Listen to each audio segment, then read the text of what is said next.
අද මගේ ව්‍යාපෘතියේ ක්‍රියාකාරකමක් වන පතල් කර්මාන්තය සිදු කරන ස්ථානයක ඒ පරිසර පද්ධතිය නැවත ප්‍රතිස්ථාපනය කිරීමක් තමයි අපි සිදු කරන්නේ. ඉතින් මගේ ව්‍යාපෘතියේ මහ පොළොව මැණිකක් කියන තේමාව යටතේ තමයි මම මේ ක්‍රියාකාරකම් සිදු කරන්නේ. අද දිනේදී මම මේ කර්තව්‍ය සඳහා තෝරගත්තේ හොරණ කලාපයේ පාසල්. මම මුලින්ම මතක් කරන්න ඕනේ මම මේ ඉකොගෝ බියොන්ඩ් ව්‍යාපෘතිය හරහා තමයි මේ පතල් කර්මාන්තයේ වෙන හානිය පිළිබඳව පතල් කර්මාන්තයෙන් සිදුවෙන පරිසර දූෂණය පිළිබඳව මම ගොඩක් දැනගත්තේ. ඉතින් මට හිතුණා අපේ මේකට පාසල් සිසුන් සම්බන්ධ කරගන්න. මොකද මම දැනගත්තු දැනුම ඒගොල්ලොත් එක්කත් බෙදා ගන්න වගේම ඒගොල්ලොන්වත් මේ පරිසර මාතාව ආරක්ෂා කරන කටයුතු වල යොදවන්න. ඉතින් ඒක නිසා තමයි මම මේ හොරණ කලාපේ අපේ පාසල් සහෝදර පාසල් කිහිපයක් තෝරාගෙන සිසුන් විශාල ප්‍රමාණයක් අද අපිත් එක්ක සම්බන්ධ වෙලා ඉන්නවා.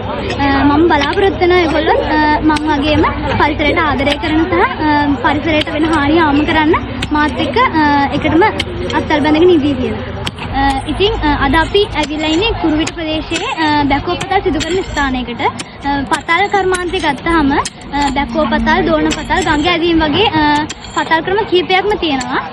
ඉතින් මේ ස්ථාන සිදු කරන්නේ බැකෝ පතල් ක්‍රමය. ඉතින් බැකෝ පතල් වලින් පරිසරයට වෙන හානිය ගොඩක් වැඩි. ඉතින් අපි අපේ මේ පතල් අයිති මාමත් එක්ක කතා කරලා ඒගොල්ලෝම දැනුවත් කරා මේ අපේ මේ පතල් එළියට පතල් හරද්දී ස්තර 3ක් ආකාරයෙන් තමයි අපි එළියට ගන්නෙ. ඒ වගේම වැසීම සිදු කරද්දිත් අපි ස්තර 3ක් ආකාරයෙන් තමයි වැසීම සිදු කරන්න ඕනි. ඒක ක්‍රමානුකූලව තමයි සිදු කරන්න ඕනි. ඉතින් අපි මේ ස්ථානය මේක කලින් පතලක් හාරපු ස්ථානයක්. අපි මේ ස්ථානයත් ඒ ස්තර 3ක් ආකාරයෙන් තමයි ක්‍රමානුකූලව වහලා මේ ස්ථානය හදාගත්තේ. මාමලත් එක්ක කතා කරලා අපි අද මේ ස්ථානයට ගැළපෙන ශාක රෝපණය කරලා මේ පරිසර පද්ධතිය නැවත ප්‍රතිස්ථාපනය කරන ක්‍රියාකාරකමක් තමයි සිදු කරන්නේ.